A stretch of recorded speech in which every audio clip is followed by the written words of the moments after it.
নমস্কার, আপনারা শুনছেন মিস্ট্রি হাউস। আজ শুনবেন আফোনজো কারেইরোরের লেখা কাহিনী বরফে মৃত্যু। মূল গল্পটির নাম lying dead and turning cold, যেটি প্রথম প্রকাশিত হয় 1952 সালে। আজকের এই গল্পটি আমার বিশেষ পছন্দের। তার কারণটা আপনি পুরো গল্পটি শুনলেই বুঝতে পারবেন। শুনতে থাকুন মিস্ট্রি হাউসের বিশেষ নিবেদন আফোনজো কারেইরোরের লেখা কাহিনী বরফে মৃত্যু।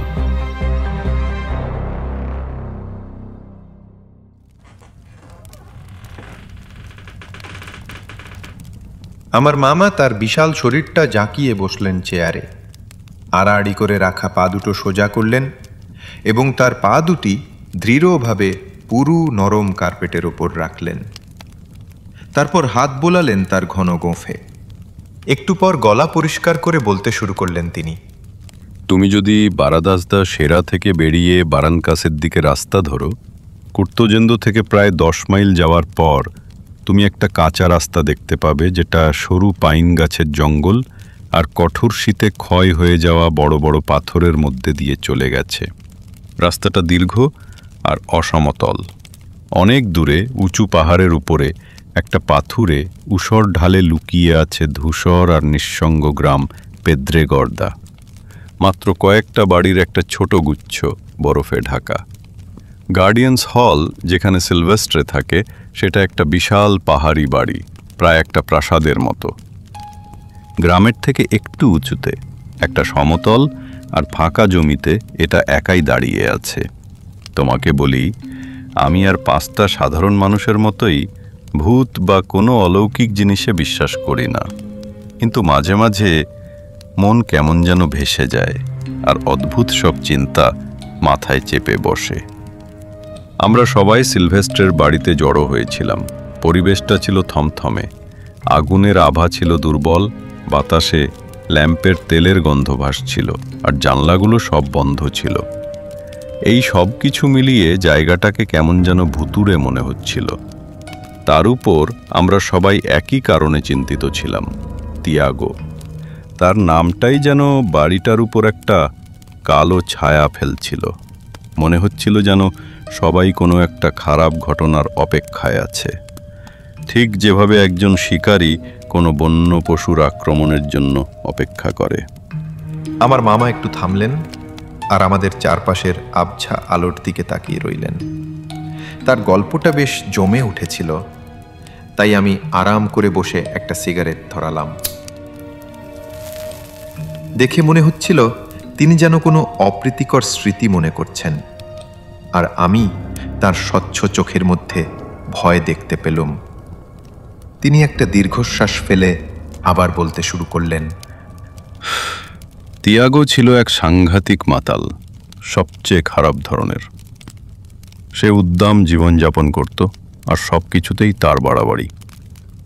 গ্রামে সে সব মেয়েদের পেছনে ধাওয়া করত, এমনকি বিবাহিতদেরও। আর সেই সাথে ছিল চুরি করা। সে কেবল তখনই থামল যখন লোকেরা তাকে মেরে ফেলার হুমকি দিতে শুরু করে। সবচেয়ে বেশি রেগে থাকা দুজনের মধ্যে ছিল গ্রামের ডাক্তার, ডক্টর ফনসেকা আর জোয়াও পেদ্রোসা। দুজনেই ছিল সিলভেস্ট্রের বন্ধু এবং সেদিন রাতে সেই বাড়িতেই উপস্থিত ছিল তারা। ডক্টর ফনসেকা তাকে ঘৃণা করত, কারণ তিয়াগো তার স্ত্রীর নামে বদনাম রটিয়েছিল। জুয়াও ক্ষিপ্ত ছিল কারণ তিয়াগো তার প্রেমিকাকে নিয়ে লিসবনে পালিয়ে যায়। এই কেলেঙ্কারিগুলো ছিল বিরাট। সিলভেস্ট্রে তিয়াগোকে বাড়ি থেকে তাড়িয়ে দেয় আর সে উধাও হয়ে যায়, যেন তাকে নির্বাসিত করা হয়েছে। সে লিসবনে তার সেই উদ্দাম জীবনে ফিরে যায়, পেছনে ফেলে রেখে যায় তার ভগ্ন হৃদয় বাবা আর একদল ক্ষিপ্ত স্বামীকে। আর সে খালি হাতে যায়নি। যেসব মহিলারা ভয় পেত যে সে তাদের গোপন কথা ফাঁস করে দেবে, তাদের কাছ থেকে সে টাকা আদায় করেছিল। হ্যাঁ, সে তাদের ব্ল্যাকমেলও করত। আমার কাকা আবার থেমে একটা লাল দোরা কাটা রুমাল বের করে নাক ঝাড়লেন। তারপর তিনি ধীরে সুস্থে শান্তভাবে বলতে শুরু করলেন আবার, সেদিন সন্ধ্যায় খবর রটে গিয়েছিল যে তিয়াগো ফিরে এসেছে। কেন তা কেউ জানত না। হয়তো টাকা চাইতে, হয়তোবা আরও খারাপ কিছুর জন্য।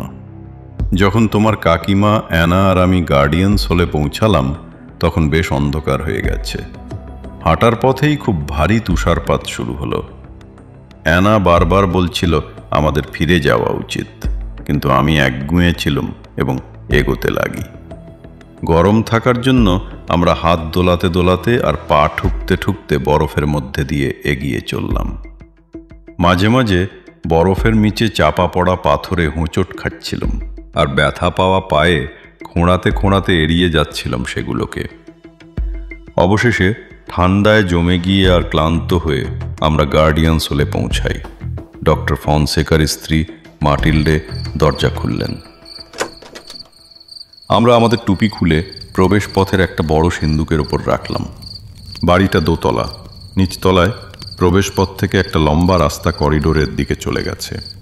তার এক পাশে ভাড়ার ঘর, অন্য পাশে একটা বড় রান্নাঘর, যেখানে একটা বিশাল ফায়ার প্লেস আছে, যেমনটা পাহাড়ি বাড়িতে দেখা যায় আর কি। দুটো ইটের মাঝখানে আগুনের শিখা নাচছিল, আর আগুনের উপরে শক্ত হুক থেকে ঝুলছিল বড় বড় ধাতব পাত্র। করিডোরের শেষে একটা বড় ঘর, যেটা খাবার ঘর এবং বসার ঘর দুটো হিসেবেই ব্যবহৃত হয়। এর পশ্চিম দিকে খড়খড়ি দেওয়া জানালা, আর দক্ষিণ দিকের দেওয়ালে একটা সুন্দর ফায়ার প্লেস আছে। মাঝখানে একটা লম্বা টেবিল পাতা, যার নিচে পা গরম রাখার জন্য একটা আঙারদানি রাখার জায়গা আছে। শোবার ঘরগুলো সব দোতলায়। আমরা যখন খাবার ঘরে ঢুকলাম তখন সবাই ইতিমধ্যেই সেখানে উপস্থিত। বুড়ো সিলভেস্ট্রে পাকানো বেতের তৈরি একটা বড় চেয়ারে বসেছিলেন। গরম থাকার জন্য একটা মোটা আলেন্তেজান আলখাল্লা গায়ে চড়ানো তার। জোয়াও পেদ্রোসা, ডক্টর ফনসেকা এবং সিলভেস্ট্রের স্ত্রী ডোনা অ্যালিসো সেখানে ছিলেন। সাধারণ কুশল বিনিময়ের পর পেদ্রোসা ছাড়া আমরা সবাই ফায়ার প্লেসের চারপাশে বসলাম। আমার স্পষ্ট মনে আছে প্রত্যেককে কতটা গম্ভীর আর বিষণ্ণ দেখাচ্ছিল, যেন ভয়ানক কিছু ঘটেছে বা ঘটতে চলেছে। তিয়াগো সেখানে না থাকা সত্ত্বেও মনে হচ্ছিল তার উপস্থিতি যেন পুরো ঘরটার উপর ছেয়ে। তবুও কেউ তার নাম মুখে আনেনি। একমাত্র ডক্টর ফনসেকাকেই উৎফুল্ল দেখাচ্ছিল। আগুনের নরম আভায় আলোকিত তার মুখে একটা বিরক্তিকর হাসি লেগে, যা অন্যদের মুখের চিন্তিত ভাবনার সাথে একদমই মানাচ্ছিল না। তার হাতে একটা হাঁটার ছড়ি এবং তিনি মাঝে মাঝে সেটা ঘোরাচ্ছিলেন। তোমার কাকিমা অ্যানা, যে সাধারণত খুব বাচাল, সে ছিল অস্বাভাবিকভাবে চুপচাপ। হলে আসার পথে আমরা একজন বুড়ি জিপসি মহিলাকে দেখেছিলাম।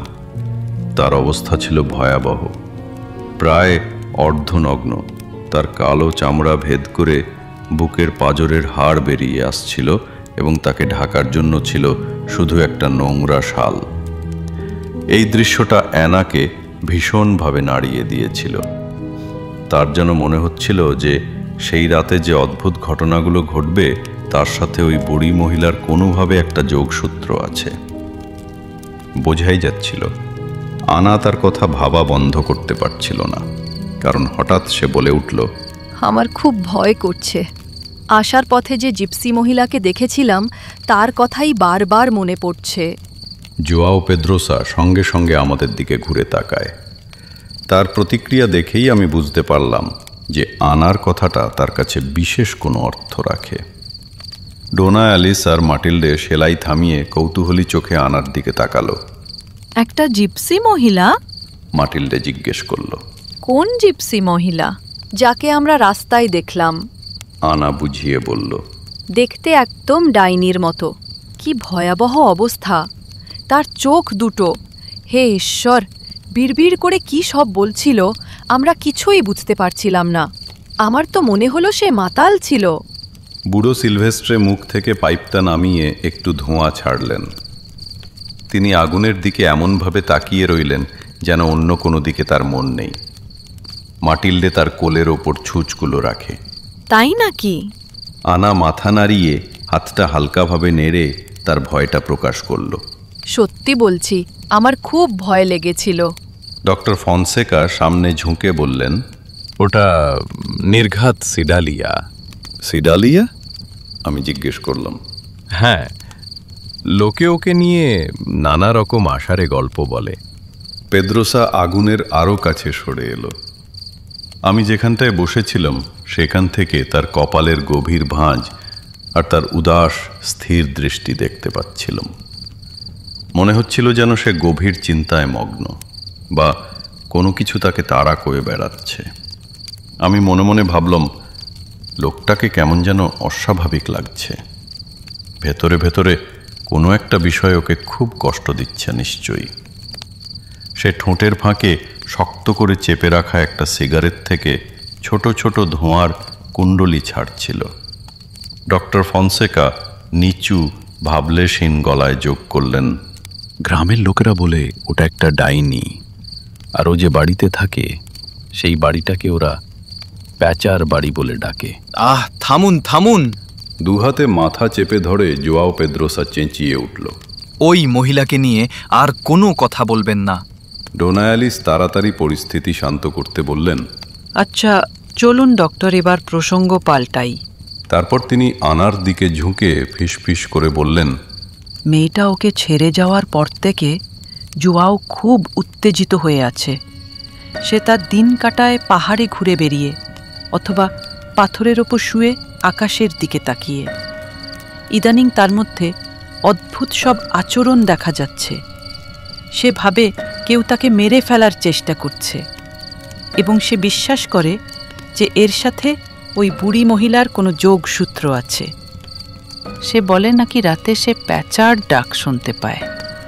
এই কথা শুনে আনা কৌতূহলী হয়ে উঠল। বুড়ো সিলভেস্ট্রে তার চেয়ারে সামান্য নড়ে চড়ে বসলেন। বাইরে আমরা হাওয়ার সাথে ভেসে আসা একটা নেকড়ের দূর থেকে ডাক শুনতে পেলাম। ডক্টর ফনসেকা বলে চললেন, আপনি গল্পটা জানেন না আনা? তিনি জিজ্ঞেস করলেন। বোঝাই যাচ্ছিল যে পেদ্রোসাকে উত্ত্যক্ত করার ব্যাপারটা তিনি বেশ উপভোগ করছেন।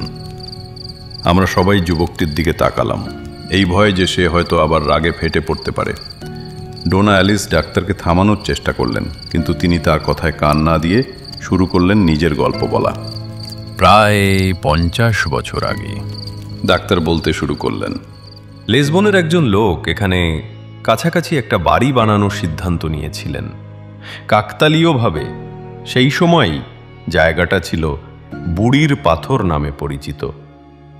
লোকটা কে ছিল তা কেউ জানত না, কিন্তু ততদিনে লিসবনের কিছু লোক ইতিমধ্যেই এই পাহাড়ি অঞ্চলটা আবিষ্কার করে ফেলেছিল, এবং বছরের কিছুটা সময় এখানে শীতকালীন খেলাধুলা করে কাটানোর জন্য ছোট ছোট বাড়ি বানাতে শুরু করে তারা। তাই ব্যাপারটা অদ্ভুত মনে হয়নি। তিনি জমি কিনলেন, পরিকল্পনা করলেন, এবং বাড়িটা তৈরি হয়ে পুরোপুরি সাজানো গোছানোও হয়ে গেল। সবকিছুই ঠিকঠাক চলছিল যতক্ষণ না লোকটা সেখানে থাকতে আসে। একেবারে প্রথম সন্ধ্যায়, অন্ধকার নামার ঠিক আগে, তাকে বাড়ি থেকে বেরিয়ে তার জমির ওপরের একটা ছোট পাহাড়ে উঠতে দেখা যায়। সেই পাহাড়ের চূড়ায় গ্র্যানাইট পাথরের একটা খাড়া ক্লিফ আছে, যা প্রায় 250 মিটার গভীর। লোকেরা তাকে সেখানে স্থির হয়ে দাঁড়িয়ে থাকতে দেখল, দক্ষিণ দিকে মুখ করে, বুকে হাত বেঁধে, এবং সেভাবেই যতক্ষণ না অন্ধকার ঘনিয়ে আসে তিনি দাঁড়িয়ে রইলেন, এবং তারপর তিনি রাতের অন্ধকারে মিলিয়ে যান। ডাক্তার থামলেন, এবং সেই নীরবতার মধ্যে আমরা হাওয়ায় জানালার ক্যাঁচ ক্যাঁচ শব্দ শুনতে পেলাম। তারপর তিনি তার স্বভাবসিদ্ধ তিক্ত আর শুষ্ক গলায় বলে চললেন, সেই রাতে প্রথমবারের মতো লোকেরা পাহাড়ের মধ্যে একটা অদ্ভুত শব্দ প্রতিধ্বনিত হতে শুনল। একটা কর্কশ ভুতুড়ে চিৎকার, যেটা আজও নাকি ওই বাড়িটা থেকে আসে বলে শোনা যায়। গ্রামবাসীরা এটাকে প্যাঁচার কান্না বলে ডাকে। পরদিন সকালে কাজের মহিলা দরজায় ধাক্কা দিল, কিন্তু কেউ উত্তর দিল না। দরজাটা জোর করে খুলতে হয়। লোকটা সেখানে ছিল না। মনে হচ্ছিল তিনি যেন সেখানে ঘুমাননি পর্যন্ত। তিনি কি ক্লিফ থেকে পড়ে গিয়েছিলেন? আনা জিজ্ঞেস করল। ডাক্তার, যিনি তখন তার স্ত্রীর পাশে জানালার কাছে বসেছিলেন, তার হাঁটার ছড়িটা মেঝেতে ঠুকে উত্তর দিলেন, না। আর এখানেই গল্পের অদ্ভুত অংশটা শুরু হয়। নিচের গিরিখাতে তাকে খোঁজা হয়েছিল দড়ি ব্যবহার করে, কারণ জায়গাটা খুব খাড়া আর গভীর। তারা দিনের পর দিন খুঁজেছিল, কিন্তু কিছুই পায়নি। তার মৃতদেহ কখনোই খুঁজে পাওয়া যায়নি। ডাক্তার ঘরের চারপাশে তাকালেন। স্পষ্টতই সবার মনোযোগ উপভোগ করছিলেন।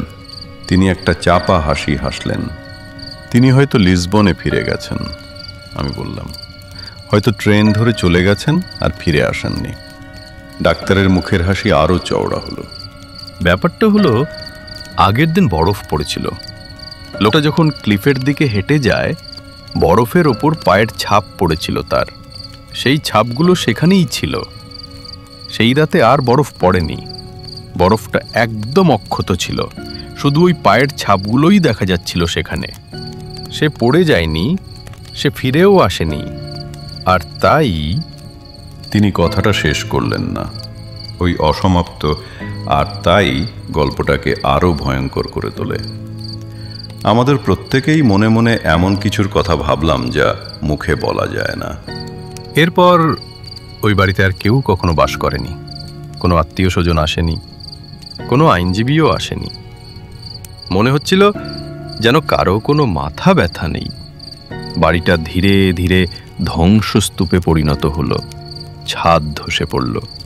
কঠিন শীত আর স্থানীয় ছেলেদের ছোড়া পাথরে জানলাগুলো ভেঙে চুরমার হয়ে গেল। উঠোন ভরে গেল আগাছা আর কাটা ঝোপে। লোকে বলে, রাতের বেলা ওখান দিয়ে হেঁটে গেলে অন্ধকারের বুক চিরে একটা কর্কশ চিৎকার শোনা যায়।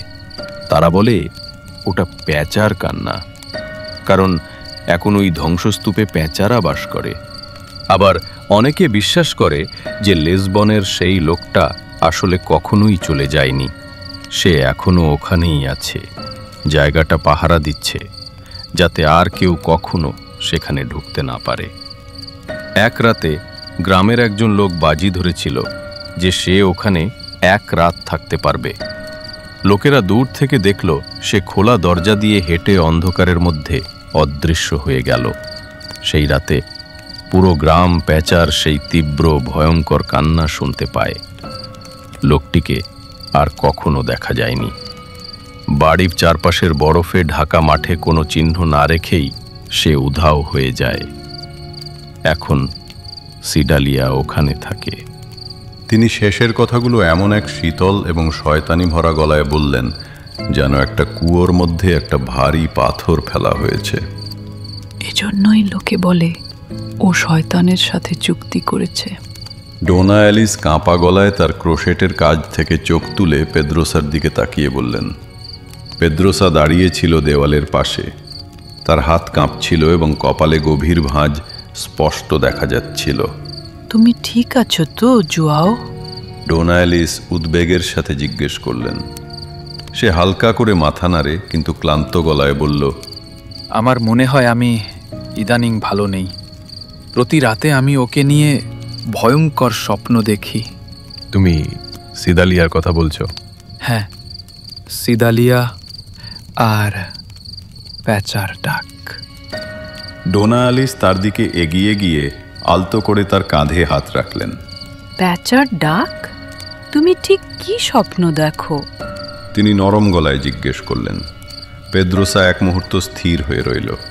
মনে হচ্ছিল কথা বলাটা তার জন্য খুব কঠিন।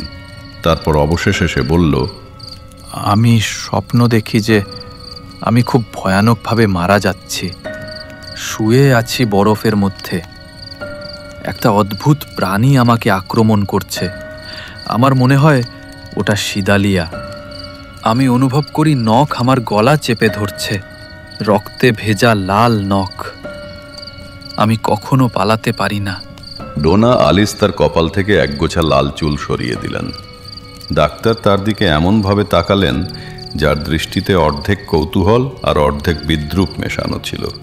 পেদ্রোসা বলে চলল, স্বপ্নে আমি শেষ পর্যন্ত চিৎকার করে উঠি, আর আমার চিৎকারটা প্যাঁচার ডাকে পরিণত হয়। বেচারা ছেলেটা। ডাক্তার ফনসেকার স্ত্রী মৃদুস্বরে বললেন। এগুলো তো শুধু স্বপ্ন। পেদ্রোসাকে সান্ত্বনা দেওয়ার চেষ্টা করে ডোনা অ্যালিস বললেন। তিনি আলতো করে হাত রাখলেন তার কাঁধে। আমার মনে হয় আমি মাটিতে আটকে গেছি। যুবকটি চাপা ভীত গলায় বলে চলল, যেন আমার শরীরটা সীসা দিয়ে তৈরি। আমি যতই চেষ্টা করি নড়তে পারি না। মনে হয় যেন আমি বরফের মধ্যে ডুবে যাচ্ছি। আমার চারপাশে সবকিছু সাদা আর শূন্য মনে হয়, একেবারে প্রাণহীন। কিন্তু সবচেয়ে ভয়ের ব্যাপার হলো বরফটা একেবারে অক্ষত থাকে। আমার চারপাশে কোনো দাগ থাকে না, ঠিক যেমন পুরনো গল্পগুলোতে হয়। তার শেষ কথাগুলো বলার ভঙ্গিতে গভীর হতাশা ফুটে উঠেছিল। ডোনা অ্যালিস হালকা করে কাঁধ ঝাঁকালেন, তারপর দীর্ঘশ্বাস ফেলে হতাশ হয়ে হাত দুটো নামিয়ে নিলেন তিনি। ভুলে যাও সব, এত বেশি ভেবো না, বললেন তিনি। তারপর আলতো করে তার হাতটা ধরলেন। এসো আমার সাথে বসো। ডক্টর ফনসেকা একটা শুকনো শান্ত হাসি দিলেন। তার স্ত্রী তীক্ষ্ণ দৃষ্টিতে তাকালেন তার দিকে। তোমার এখন হাসা উচিত হচ্ছে না, তিনি বকা দিলেন, কিন্তু ডাক্তারকে দেখে মনে হচ্ছিল তিনি মজাই পাচ্ছেন। তিনি উঠে দাঁড়ালেন এবং টেবিলের অন্য পাশে একটা চেয়ারে গিয়ে বসলেন। বাইরে হাওয়া আরও জোরালো হয়ে উঠল। আমরা চুপচাপ বসে রইলাম। হঠাৎ একটা জোরালো দমকা হাওয়া সজোরে আঘাত করে একটা জানলা খুলে দিল এবং কনকনে ঠান্ডা বাতাস হুড়মুড়িয়ে ঘরের মধ্যে ঢুকে বাতিগুলো নিভিয়ে দেয়। মনে হলো যেন ধারালো আর আকস্মিক কিছু একটা আমাদের আঘাত করেছে। আমাদের আগে থেকেই দুর্বল হয়ে থাকা স্নায়ুতে বাড়তি ধাক্কা লাগে। আমার ভয়ানক একটা অনুভূতি হয়, শুধু বাতাসই যেন ঘরে ঢোকেনি, তার সাথে ঢুকেছে অজানা ও ভয়াবহ কিছু একটা। চুল্লির আগুন তখনও জ্বলছিল, আর তার শিখাগুলো এবড়ো খেবড়ো দেওয়ালের উপর অদ্ভুত ছায়ার সৃষ্টি করেছে। হঠাৎ আমার ভার্জিনিয়া উলফের দ্য মার্ক অন দ্য ওয়ালের একটা লাইন মনে পড়ে যায়। তুমি কি জানো লাইনটা? সেই অংশটা যেখানে বলা আছে, দুর্গের চূড়া থেকে টকটকে লাল পতাকার পতপত করে ওড়ার সেই পুরনো খেয়ালটা আমার মনে এলো। আর আমি কালো পাথরের গা বেয়ে উঠে আসা লাল নাইটদের শোভাযাত্রার কথা ভাবলাম।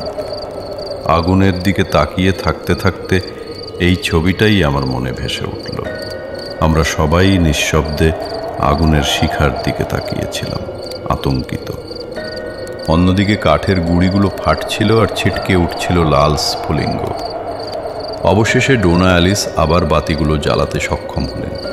হলুদ আলোয় আমাদের ফ্যাকাশে ভীত মুখগুলো ফুটে ওঠে। তখনই আমি একটা অদ্ভুত জিনিস খেয়াল করলাম। ডাক্তার উধাও হয়ে গেছেন। মনে হলো আর কেউ ব্যাপারটা খেয়াল করেনি। তারা সবাই আগের মতোই আচরণ করছিল, কিন্তু আমি এ নিয়ে ভাবা থামাতে পারছিলাম না। তারপর হঠাৎ কিছু একটা ঘটে। আমরা একটা শব্দ শুনতে পেলাম, ঠক ঠক ঠক, তিনটে স্পষ্ট ভারী টোকার শব্দ। আমরা সবাই চমকে দরজার দিকে ফিরে তাকাই। আমার নিজেকে একটা অন্ধকার ঘরে আটকে থাকা ভীত শিশুর মতো মনে হচ্ছিল।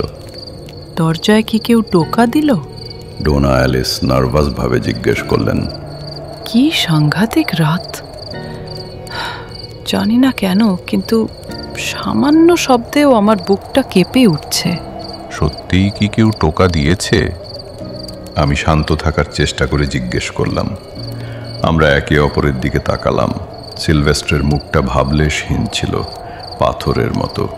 বাকি সবার চোখ ভয়ে বিস্ফারিত, নীরবে একই প্রশ্ন করছে, ওটা কি তিয়াগো? সে কি দরজায়? কেউ কি বললে যে একটা শব্দ শুনেছ? সিলভেস্ট্রে অবশেষে জিজ্ঞেস করলেন। উত্তর দিলেন ডাক্তারের স্ত্রী। আমার মনে হলো দরজায় 3 বার টোকা শুনলাম, কিন্তু আমি ঠিক নিশ্চিত নই। আজ রাতে আমি সামান্য কিছুতেই চমকে উঠছি। রাতের খাবারের সাথে আমার কফি খাওয়াটা সত্যিই উচিত হয়নি। ও, হয়তো ওটা আমি। তুমি মানে? সিলভেস্টার তার পাইপটা তুলে ধরলেন। আমি আমার পাইপটা খালি করছিলাম, হয়তো সেই শব্দই হয়েছে। আবার এমনও হতে পারে কেউ হয়তো সত্যিই টোকা দিয়েছে। জোয়াও, গিয়ে দেখে এসো। কেবল আগুনের কাঠফাটার শব্দ, বাইরের বাতাস আর দূর থেকে ভেসে আসা নেকলের ডাক ছাড়া বাকি ঘরটা একেবারে শান্ত। পেদ্রোসা ধীরে ধীরে হলঘরে যাওয়ার দরজাটার দিকে হেঁটে যায়। সে বেশ নার্ভাস হয়ে আস্তে আস্তে দরজাটা খুলল, যেন সে যা দেখতে পাবে তা নিয়ে ভয় পাচ্ছে সে। অবশেষে সে দরজাটা পুরোপুরি খুলে দেয়, কিন্তু ঘুটঘুটে অন্ধকার ছাড়া আর কিছুই দেখা গেল না। কে ওখানে? সে কাঁপা অথচ চড়া গলায় চেঁচিয়ে উঠল। সে অনিশ্চিতভাবে আমাদের দিকে ফিরে তাকায়। আমার মনে হয় কেউ আছে। বাইরে পায়ের শব্দ শুনতে পাচ্ছি। তারপর সে অন্ধকারের দিকে আরো জোরে চেঁচিয়ে বলল, বাইরে কেউ কি আছো? সিলভেস্টার তার চেয়ারে নড়ে চড়ে বসে, যদি ওটা তিয়াগো হয়, আমি ওর হাড়গোড় ভেঙে দেব। আমি ওকে আমার বাড়ির আশেপাশে দেখতেও চাই না। তার কণ্ঠস্বর রাগ ও হুমকিতে ভরা ছিল। ডোনা অ্যালিস কাঁদতে শুরু করলেন। তোমার আন্টি তার পাশে বসে তাকে সান্ত্বনা দেওয়ার চেষ্টা করেন। তিনি তার কানে ফিসফিস করে কিছু একটা বললেন, কিন্তু আমি শুনতে পেলাম না সেটা কি ছিল। এরপর ডোনা অ্যালিস মাথা তুলে তাকান। সিলভেস্ট্রে খুব রেগে আছে, নিচু গলায় বললেন তিনি। সম্ভবত শুধু তোমার আন্টি আর আমিই তার কথা শুনতে পেয়েছিলাম।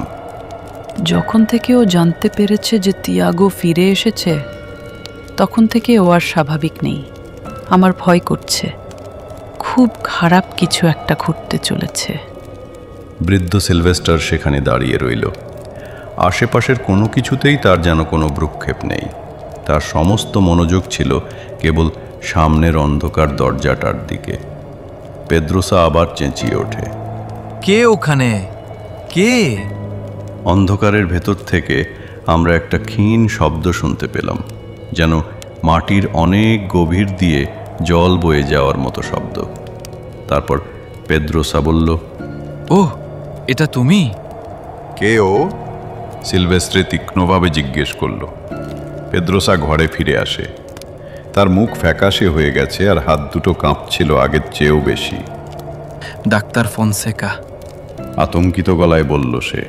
ডাক্তার, এই আবহাওয়ায় উনি বাইরে কেন গেলেন? আমি তো খেয়ালই করিনি উনি কখন গেছেন। আমরা সবাই বিভ্রান্ত হয়ে একে অপরের দিকে তাকালাম। দমকা বাতাস এসে আলো নিভিয়ে দেওয়ার পর উনি একটাও কথা না বলে বেরিয়ে গিয়েছিলেন।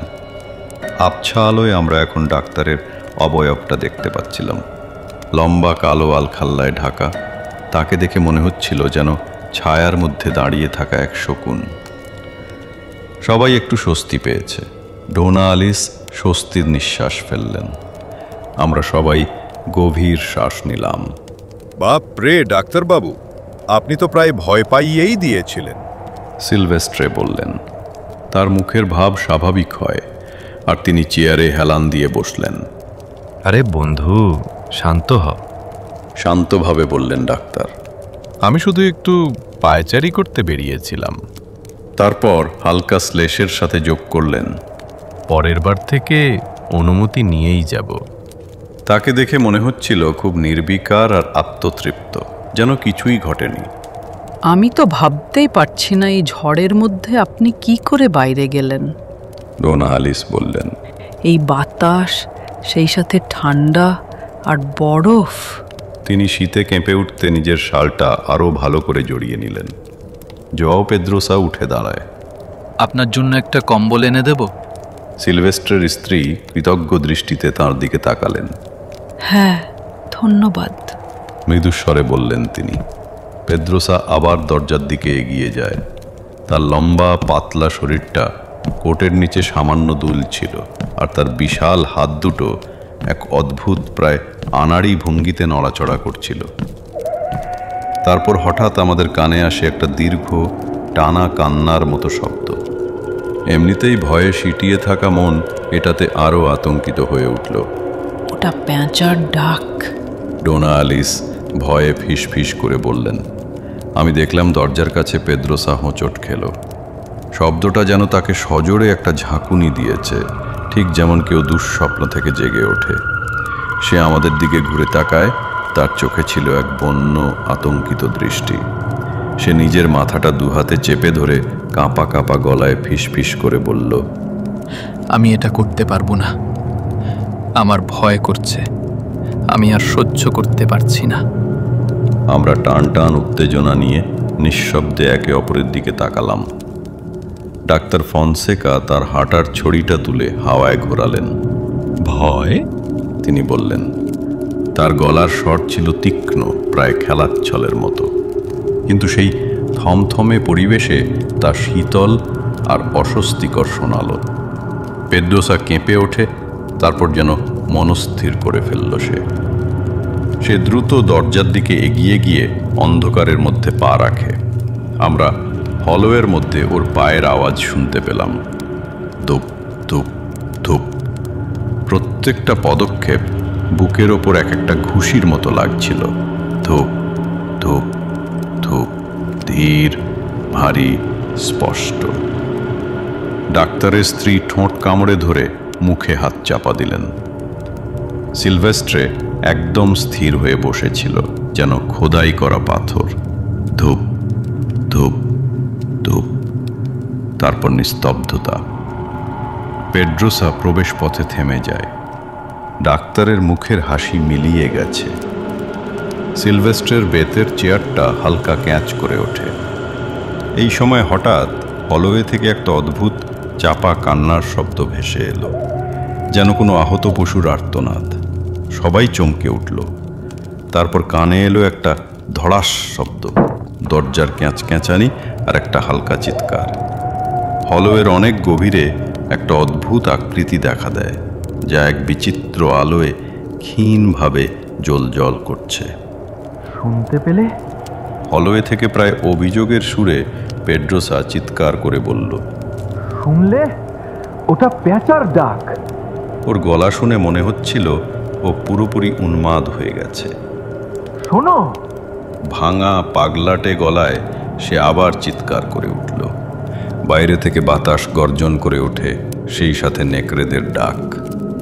কিন্তু কেন জানি না আমার মনে হচ্ছিল বাইরে অন্য কিছু একটা রয়েছে। তারপর পেড্রোসা অন্ধকারে মিলিয়ে যায়। স্থির মূর্তির মতো আমরা জমে গিয়েছিলাম। মহিলাদের মধ্যে একজন একটা ক্রোশের কাঁটা ফেলে দিলেন। সেটা মেঝেতে পড়ে একটা হালকা ঠুন করে শব্দ করল। এক ঝলক বরফ শীতল বাতাস হলওয়ে থেকে ভেতরে ঢুকে আমাদের ফ্যাকাশে মুখগুলোকে আরও হিমশীতল করে দেয়। জানি না কতক্ষণ আমরা ওভাবে দাঁড়িয়েছিলাম।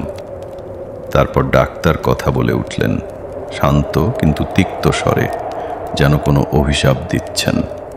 ছাগল একটা। এই সময় বরফের মধ্যে কেউ বের হয়? আমি টেবিল আর চেয়ারগুলো পেরিয়ে জানলার দিকে ছুটে যাই। কাঠের খড়খড়িগুলোর একটাকে ঠেলে সরিয়ে জানলাটা হাট করে খুলে দিলাম। ঠান্ডা বাতাস সপাটে চড়ের মতো আমার মুখে এসে লাগলো। বরফ পড়া থেমে গেছে। উপত্যকার পাইন গাছগুলোর ওপরে একটা ফ্যাকাশে হলদে চাঁদ ঝুলছিল। বাড়িটা থেকে প্রায় 100 ফুট দূরে আমি পেদ্রোসাকে দেখলাম। বরফের মধ্যে একা দাঁড়িয়ে থাকা একটা রোগা কালো অবয়ব, হাওয়ায় তার কোটটা উঠছিল। তার পায়ের কাছে লম্বা কালো মতো একটা জিনিস পড়ে। জিনিসটা কি তা আমি বুঝতে পারছিলাম না। তারপর আমার মনে হলো আমি কিছু একটা দেখলাম। দূরে একটা ছায়ামূর্তি পাহাড়ের গা বেয়ে নিঃশব্দে ওপরে উঠে যাওয়ার আগে মিলিয়ে গেল। ওটা সত্যি ছিল না আমার মনের ভুল তা বোঝা কঠিন। পুরো দৃশ্যটাই অবাস্তব লাগছিল, যেন স্বপ্নের কোনো দৃশ্য। তারপর আমি পেদ্রোসাকে ভেঙে পড়তে দেখলাম। তার শরীরটা যেন হাওয়া বেরিয়ে যাওয়া বেলুনের মতো দুমড়ে মুচড়ে গেল। সে লুটিয়ে পড়ল বরফের মধ্যে। আমার পেছনে দরজার কাছ থেকে ডক্টর ফনসেকার ডাক শুনতে পেলাম। আমি জানলাটা বন্ধ করে ছুটে হলঘরে গেলাম তার সঙ্গে যোগ দিতে। একটাও কথা না বলে আমরা বরফের মধ্যে দিয়ে মাটিতে পড়ে থাকা দুটো শরীরের দিকে দৌড়ে যাই। জোয়াওয়ের পায়ের ছাপ অক্ষত বরফের ওপর দিয়ে একটা সোজা গভীর পথ তৈরি করেছিল। দৌড়ানোর সময়ও আমি এটা লক্ষ্য করছিলাম। প্রত্যেক পদক্ষেপে আমার কোটের ঠান্ডা ঝাপটা পায়ের পেছনে এসে লাগছিল। এরকম মুহূর্তে ছোটোখাটো হোক সাধারণ জিনিসও অদ্ভুত স্পষ্টতার সঙ্গে মনে গেঁথে যায়। আমার মনে আছে আমরা যখন অর্ধেক রাস্তা পৌঁছেছি তখন আমার জ্যাকেটের পকেট থেকে একটা মেকানিক্যাল পেন্সিল পিছলে পড়ে যায়। প্রথমে আমার পায়ের ছাপে পড়ল, তারপর গড়িয়ে জোয়াওয়ের গভীরতর ছাপগুলোর একটায় ঢুকে যায়। ডাক্তার প্রায় 10 ফুট পাশে হাঁটছিলেন। এই সব কিছু মাত্র কয়েক সেকেন্ডের মধ্যে ঘটেছিল। জোয়াও পেদ্রোসা তখনও বেঁচে ছিল, ও শুধু অজ্ঞান হয়ে গেছে।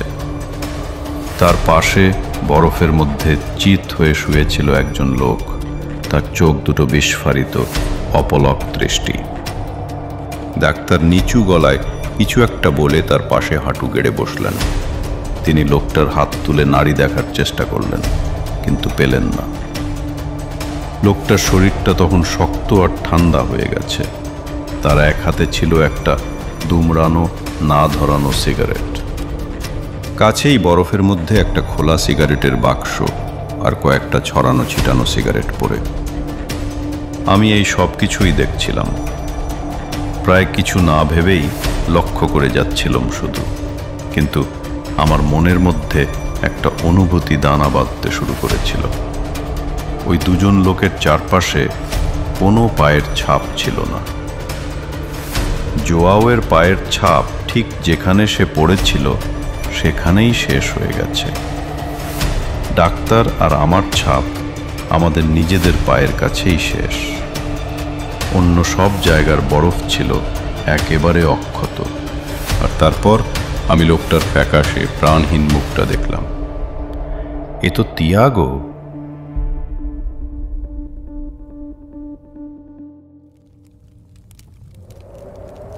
আমরা দুজনকেই ধরাধরি করে বাড়িতে নিয়ে আসি।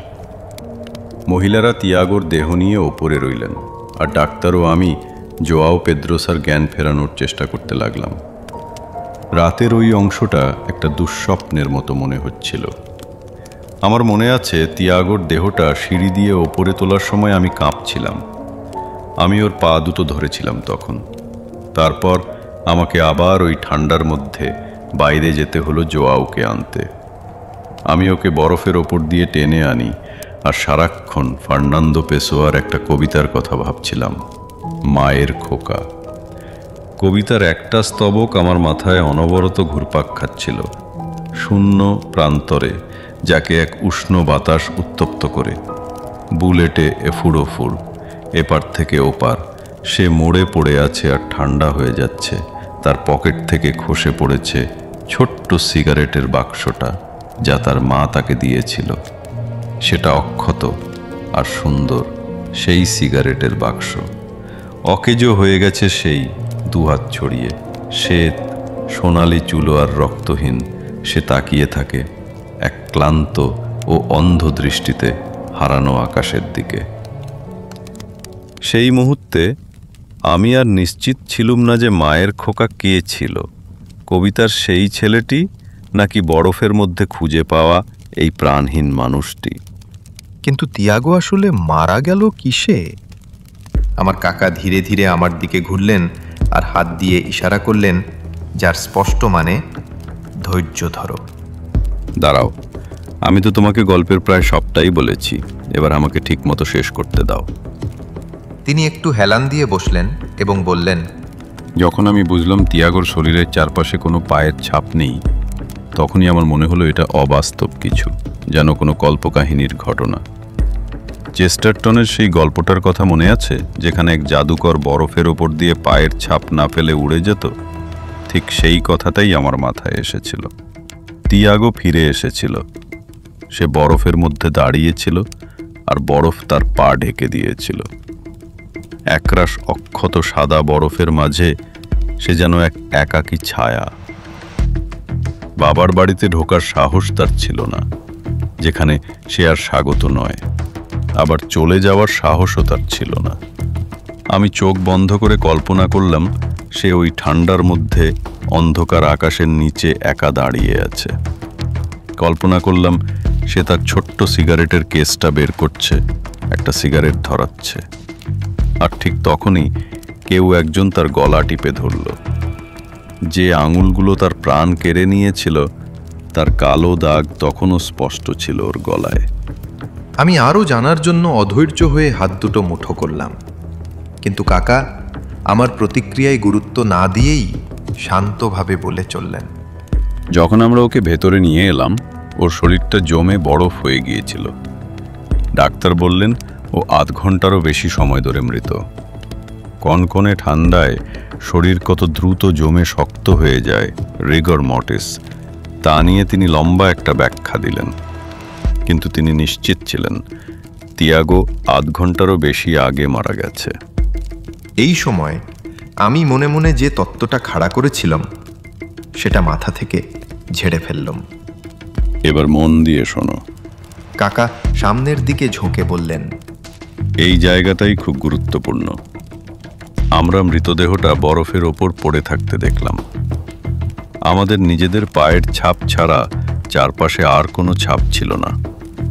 ছেলেটা জমে গিয়েছিল এবং বেশ কিছুক্ষণ আগেই মারা গিয়েছিল। তাহলে এবার ব্যাখ্যা করার চেষ্টা করা যাক কি করে কেউ তাকে খুন করতে পারে, গলা টিপে, কোনো পায়ের ছাপ না ফেলে। তিনি একটু থামলেন যাতে আমি ব্যাপারটা ভালো করে ভাবতে পারি। আমরা ওকে খুঁজে পাওয়ার প্রায় 1 ঘন্টা আগে বরফ পড়া থেমেছিল, তাই তিয়াগো সেখানে অন্তত 1 ঘন্টা ধরে ছিল, জীবিত বা মৃত। এতেই বোঝা যায় কেন সেখানে যাওয়ার কোনো পায়ের ছাপ ছিল না। হয়তো তুষারপাত সেই ছাপ ঢেকে দিয়েছিল। কিন্তু আসল ব্যাপারটা হলো ওর শরীরের ওপর কোনো বরফ ছিল না। ওর কোট, স্কার্ফ, এমনকি ওর খোলা চোখ দুটো সব শুকনো আর পরিষ্কার ছিল। তার মানে বরফ পড়া থেমে যাওয়ার পরেই ও মারা গেছে। সুতরাং খুনির পায়ের ছাপ বরফে ঢাকার কোনো প্রশ্নই ওঠে না। হিসাবটা সহজ। তিয়াগো মারা গেছে রাত 10টা থেকে 10:30টার মধ্যে কোনো এক সময়ে। এই পুরো সময়টা জুড়ে ওর চারপাশের বরফ একেবারে ছিল অক্ষত। সে নিশ্চয়ই একদম স্থির হয়ে দাঁড়িয়েছিল, অথচ কেউ একজন কোনোভাবে তার কাছে এসেছে, গলা টিপে খুন করেছে এবং চলেও গেছে, বরফের ওপর একটাও পায়ের ছাপ না ফেলে। কাকা দুহাত দুদিকে ছড়িয়ে দিলেন, যেন এই অমীমাংসিত রহস্যটা তিনি আমার সামনে মেলে ধরলেন। তারপর তিনি হেলান দিয়ে বসলেন চেয়ারে। ঘটনাগুলো কি সুন্দর গুছিয়ে বলতে পেরেছেন, সেই গর্ব তার চোখে মুখে স্পষ্ট। কিন্তু আমি সন্তুষ্ট হতে পারলাম না। দাঁড়ান দাঁড়ান, আমি দ্রুত বললাম, আপনি কিছু একটা বাদ দিয়েছেন। ওই যুবকটি জোয়াও পেদ্রোসা জ্ঞান ফেরার পর কি বলেছিল? তেমন হেল্পফুল কিছু না। যখন আমরা ওকে ভেতরে নিয়ে এলাম, ওকে একটু আখের রাম খেতে দিলুম আর আগুনের পাশে বসিয়ে শরীর গরম করলাম। পরে ডক্টর ফনসেকা বললেন যে তিনি সত্যিই খুব চিন্তিত ছিলেন। জোয়াওয়ের খুব জ্বর ছিল আর ওর মস্তিষ্কের ক্ষতিও হয়ে যেতে পারত। পুরো ঘটনার ধাক্কাটা ওকে কাবু করে ফেলেছিল। অবশেষে যখন ও কথা বলতে পারল, তখনও বলল যে বাইরে প্যাঁচার ডাক শুনেছিল।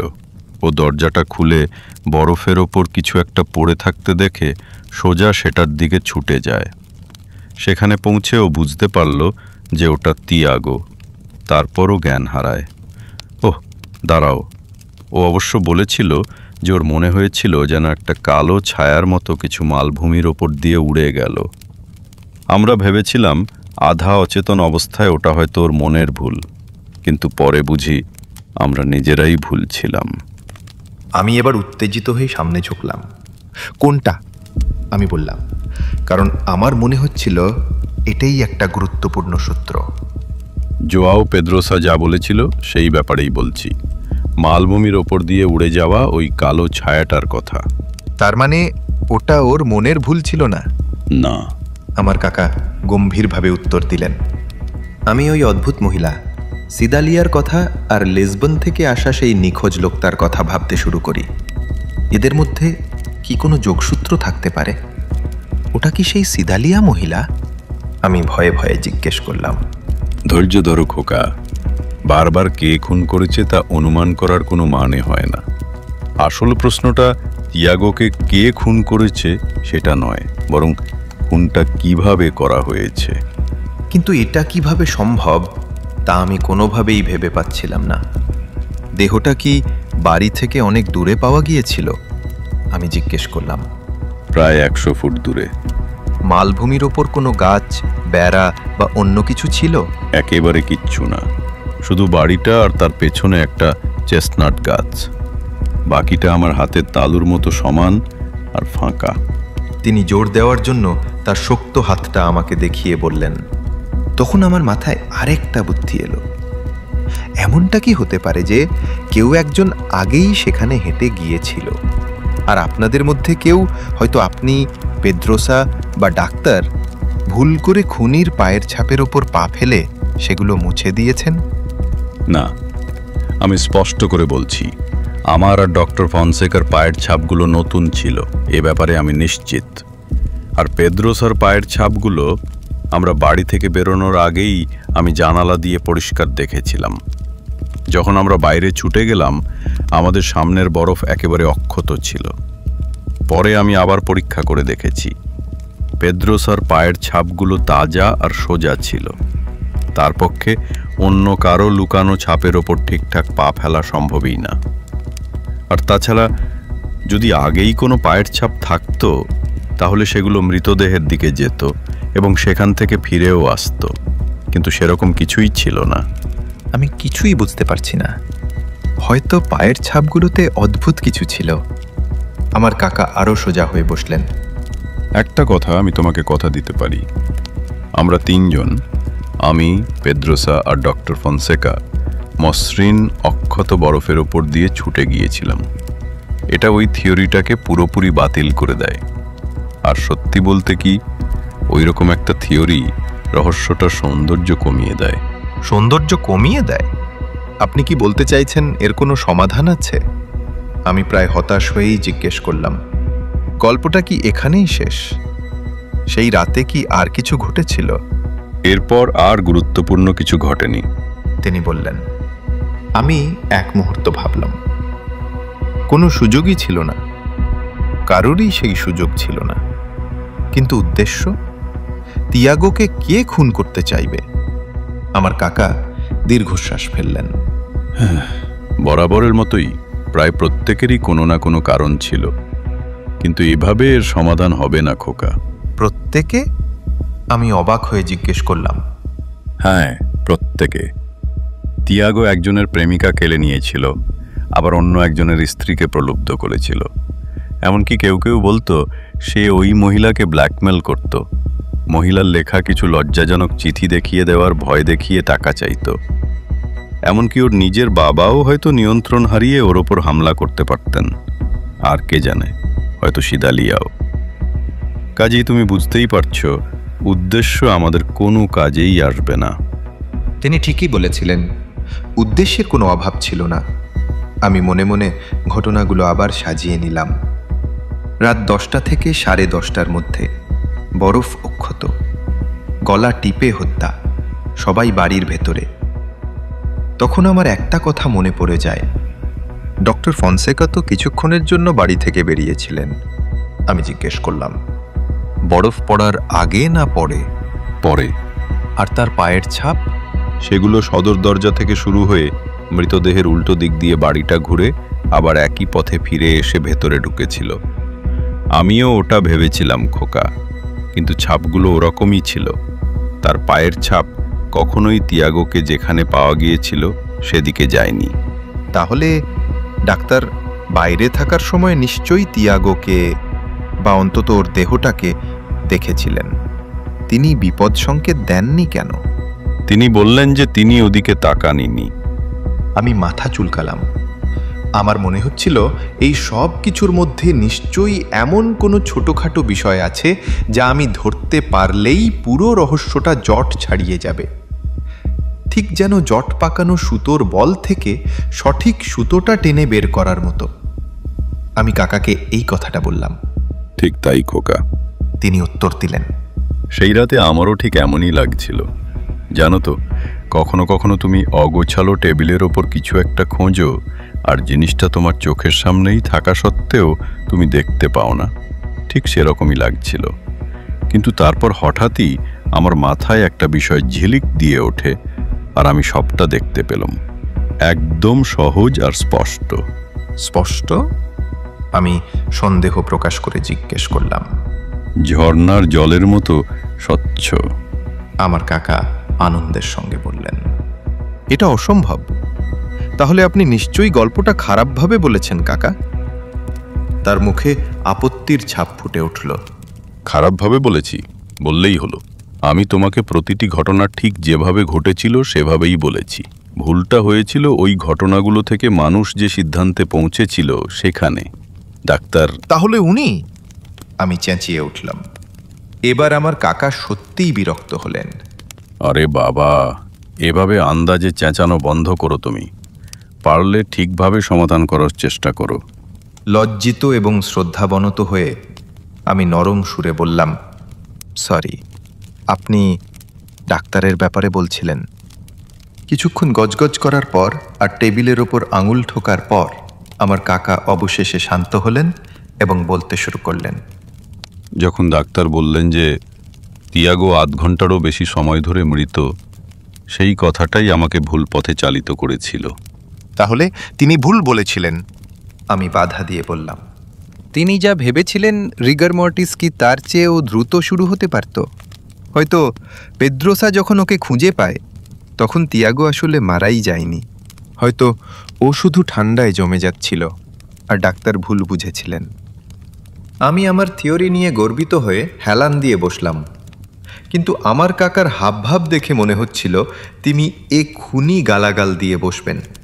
তিনি এমনভাবে মুখ করলেন যেন খুব কষ্ট পাচ্ছেন। তারপর একটা গভীর দীর্ঘশ্বাস ফেললেন। না, ব্যাপারটা মোটেও সেরকম নয়। তুমি কি সত্যিই ভাবো মাত্র কয়েক সেকেন্ডের মধ্যে কাউকে গলা টিপে খুন করা সম্ভব? আর তুমি কি ভাবো যে একজন ডাক্তার বুঝতে পারবেন না কেউ এইমাত্র মারা গেছে কিনা? এটা কি ধরনের চিন্তা? সেই মুহূর্তে আমি চুপ করে যাওয়াই ভালো মনে করলাম। আমার কাকা আমি যে অবশেষে চুপ করেছি তাতে স্পষ্টতই খুশি হয়ে এখন একজন জ্ঞানী শিক্ষকের মতো করে বললেন, খোকা, তোমাকে আরও একটা জিনিস বুঝতে হবে। একটা মামলা যত জটিল মনে হয় তার সমাধান করা প্রায়শই তত সহজ হয়। যখন কোনো গুন্ডা একটা অন্ধকার গলিতে কাউকে ছুরি মেরে পালিয়ে যায়, সেটার সমাধান করা কঠিন। প্রমাণ করার চেষ্টা করে দেখা কে করেছে। যখন কোনো রহস্যকে অসম্ভব বলে মনে হয় তখন শুধু মূল সূত্রটা খুঁজে বের করতে হয় এবং সেটাকে ঠিকভাবে বুঝতে হয়। আমি সমানে ভেবে যাচ্ছিলাম খুনি কিভাবে কোনো পায়ের ছাপ না ফেলে এটা করতে পারে, কিন্তু যখনই সহজ সত্যিটা আমার মাথায় এলো সবটা জলের মতো পরিষ্কার হয়ে গেল। এত অবাক হয়েও না, আমি তোমাকে অনেক সূত্র দিয়েছি। হ্যাঁ, আসল সূত্র। বারান্দায় পেদ্রোসার উপর যে অদ্ভুত আলোটা পড়েছিল সেটার কথা মনে আছে? আমরা পরে বুঝেছিলাম ওটা পূর্ণিমার চাঁদের আলো ছিল। আর মনে আছে আমি বলেছিলাম পেদ্রোসা যে কালো ছায়াটা দেখেছিল সেটা শুধু ওর মনের ভুল ছিল না, সেটা ঠিক ওটাই ছিল। তাহলে এখন আমাকে বলো, এই সব কিছু থেকে তুমি কি বুঝলে আফনোসো? পায়ের ছাপগুলোর কথা ভাবো খোকা। খুনি অবশ্যই পায়ের ছাপ ফেলেছিল, সেগুলো সকলের দেখার জন্যই সেখানে ছিল। আসলে সেগুলো ছিল স্বাভাবিকের চেয়েও গভীর। সেই কারণেই আমার যান্ত্রিক পেন্সিলটা, যেটা আমার একটা পায়ের ছাপে পড়েছিল, সেটা গড়িয়ে চলে গিয়েছিল কাছেরই আরেকটা গভীরতর ছাপে। যে লোকটা ওই গভীর ছাপটা তৈরি করেছিল সে আমার মতোই লম্বা চওড়া হলেও ওজনে অনেক হালকা ছিল, তাই স্বাভাবিকভাবেই তার পায়ের ছাপ আমার চেয়ে গভীর হওয়ার কথা নয়। তুমি কি বুঝতে পারছো না এটা কতটা অদ্ভুত? ওটা পেদ্রোসা? আমি হঠাৎ ব্যাপারটা বুঝতে পেরে চেঁচিয়ে উঠলাম। ঠিক তাই। পেদ্রোসা যখন বাড়ি থেকে বেরিয়েছিল তখন অতিরিক্ত ওজন চাপানো ছিল ওর ওপর। ও একটা মৃতদেহ বহন করছিল, সেই কারণেই ওর পায়ের ছাপগুলো গভীর ছিল। ও তিয়াগোর মৃতদেহটা কোলে নিয়ে হেঁটে সেটাকে ফেলে দিয়েছিল বরফের ওপর। ব্যাস, সোজা ব্যাপার। আমরা ওকে বরফের মধ্যে দেখেছিলাম। ওর পায়ের কাছে তিয়াগো পড়ে আছে আর এক সারি পায়ের ছাপ সোজা চলে গেছে ওর দিকে। আমাদের সকলের সবচেয়ে বড় ভুলটা ছিল এটা ধরে নেওয়া যে দেহটা প্রথম থেকেই সেখানে ছিল, কিন্তু তা ছিল না। ওটাকে বাড়ির ভেতর থেকে বাইরে আনা হয়েছিল। একবার যখন আমি এটা বুঝলাম, বাকি সব কিছু মিলে গেল। ধীরে ধীরে ধাঁধার সব টুকরোগুলো এক জায়গায় এসে পুরো ছবিটা স্পষ্ট হতে শুরু করলো। ডাক্তার বাইরে শরীরের তাপমাত্রার ওপর ভিত্তি করে মৃত্যুর সময় গণনা করতে ঠিকই করেছিলেন, কিন্তু তিনি ভুল ছিলেন, কারণ দেহটা তার আগেই কিছুক্ষণ ধরে বাড়ির ভেতরে ঠান্ডা হচ্ছিল। তার মানে ডাক্তার যা ভেবেছিলেন তার চেয়েও বেশি সময় ধরে তিয়াগো মৃত। শরীরের ওপর কোনো বরফ ছিল না, এর মানে এই নয় যে বরফ পড়া থামার পর তিয়াগো মারা গিয়েছিল। এর মানে শুধু এই যে সে বাড়ির ভেতরে ছিল, বরফের থেকে দূরে। তাহলে তিয়াগো সম্ভবত আমাদের পৌঁছানোর ঘন্টা দুয়েক আগে বাড়িতে ঢোকে, আর দুর্ভাগ্যবশত সে যার মুখোমুখি হয়েছিল সে হলো পেদ্রোসা। আমি ঠিক জানি না ওদের মধ্যে কি কথা হয়েছিল, কিন্তু আমরা অনুমান করতে পারি পেদ্রোসার বাগদত্তার সাথে সেই পুরো ব্যাপারটা মনে আছে। ওই ধরনের ক্ষোভ সহজে চলে যায় না। হয়তো তাদের কেউই হিংসাত্মক কিছু করার পরিকল্পনা করেনি, কিন্তু মেজাজ চড়ে গিয়েছিল। ওরা সম্ভবত চাপা রাগী গলায় তর্ক করে, এক কথা থেকে আরেক কথা শুরু হয়। রূঢ় কথা পরিণত হলো চিৎকারে, চিৎকার পর্যবসিত হলো হুমকিতে, আর অবশেষে হিংসা। পেদ্রোসা বেশি শক্তিশালী হয় তার বড় হাত দিয়ে তিয়াগোকে ধরে গলা টিপে মেরে ফেলেছিল। এটা সম্ভবত খুব দ্রুত ঘটে। তারপর কোনো কিছু ভেঙে ফেলা শিশুর মতো আতঙ্কিত হয়ে সে তার কৃতকর্ম ঢাকার চেষ্টা করেছিল। সে প্রবেশ পথের সিন্দুকটা খোলে, মনে আছে আমি তোমাকে ওটার কথা বলেছিলাম, এবং তিয়াগোর দেহটা ওর ভেতরে ঢুকিয়ে দেয়। হয়তো এই পুরো ভুতুরে বরফের দৃশ্যটার ধারণাটা আমাদের ভূতের গল্প থেকে এসেছিল, অথবা সে হয়তো ওটা সঙ্গে সঙ্গেই বানায়, কিন্তু পরিকল্পনা ছিল খুবই চতুর। তবুও সেই সন্ধ্যার চাপ, আমাদের মাঝে থেকেও স্বাভাবিক থাকার অভিনয় করা নিশ্চয়ই তার জন্য খুব বেশি হয়ে গিয়েছিল। অবশেষে যখন সে তার চালটা চালল, তখন সে মানসিক চাপ থেকে অজ্ঞান হয়ে যায়। ওই অংশটা অভিনয় ছিল না, সে সত্যিই জ্ঞান হারিয়েছিল। ডাক্তার বলেছিলেন সে গুরুতর মস্তিষ্ক ক্ষয়ের কাছাকাছি চলে গিয়েছে, কিন্তু পেদ্রোসা এরপর যা করল তা হলো পরিস্থিতির সুযোগ নেওয়া। সে আধা পাগলের ভান করে আর বরফের ওপর দিয়ে কালো ছায়া পার হওয়ার সেই অদ্ভুত গল্পটা ফাঁদে। কিন্তু ওটা ছিল একটা মিথ্যে, পুরোপুরি একটা মিথ্যে কথা। আর মিথ্যে যত বড় হয় লোকে তত বেশি বিশ্বাস করে। তার জন্য সবচেয়ে ঝুঁকিপূর্ণ মুহূর্তটা ছিল যখন সে দেহটা বরফের ওপর দিয়ে বয়ে নিয়ে যাচ্ছিল। যদি কেউ ওকে দেখে ফেলত তাহলে সে ধরা পড়ে যেত, কিন্তু সে ভরসা করেছিল আমাদের উঠে তাকে অনুসরণ করতে সময় লাগবে। আর সে ভুল ছিল না, ঘটনার আকস্মিকতাও তাকে সাহায্য করেছিল, কিন্তু যথেষ্ট সময় পাওয়ার জন্য সে সবকিছু আগে থেকেই প্রস্তুত করে রাখে। বারান্দায় চিৎকার করার আগেই সে সিন্দুক থেকে দেহটা বের করে এমনকি সদর দরজাও খুলে রেখেছিল। সেই কারণেই আমরা যখন ওকে দেখি তখন চাঁদের আলো ওর ওপর পড়ছিল, পেঁচার ডাক শোনার কথা বলে চিৎকার করার আগেই। তুমি কি খেয়াল করনি ওর পরের গল্পটা কিভাবে মেলেনি? আর যে জোরে ধপাস শব্দটা আমরা শুনেছিলাম, ওটা ছিল সিন্দুকের ঢাকনাটা সজোরে বন্ধ হওয়ার শব্দ। দেহটা বয়ে নিয়ে যাওয়ার সময় ওটা খুলে রাখা তার পক্ষে সম্ভব ছিল না। আর মাটিতে পড়ে থাকা সিগারেটের কেস আর মৃতদেহের হাতে না ধরানো সিগারেটটা, ওটাও ছিল আর একটা চতুর কৌশল। হয়তো সেটার দরকার ছিল না, কিন্তু সেটা করাটাও ছিল সহজ। আমি জানতাম গল্পটা শেষ হয়ে গেছে, আর যেহেতু আমি এটাও জানি যে আমার কাকা কোনো কিছু বলা শেষ করার পর প্রশ্ন করা কতটা অপছন্দ করেন, তাই যে প্রশ্নটা আমার ঠোঁটের ডগায় এসেছিল সেটা আমি মনেই চেপে রাখলাম। অবশ্যই আমি এটা জানার জন্য মরে যাচ্ছিলাম যে পরে সবার কি হয়েছিল, কিন্তু আমার কাকার কাছে একমাত্র যা গুরুত্বপূর্ণ তা হলো ধাঁধাটা, অথবা তিনি যেমনটা বলেন ছোট্ট সমস্যাটা। তাই আমি চুপ করে রইলাম।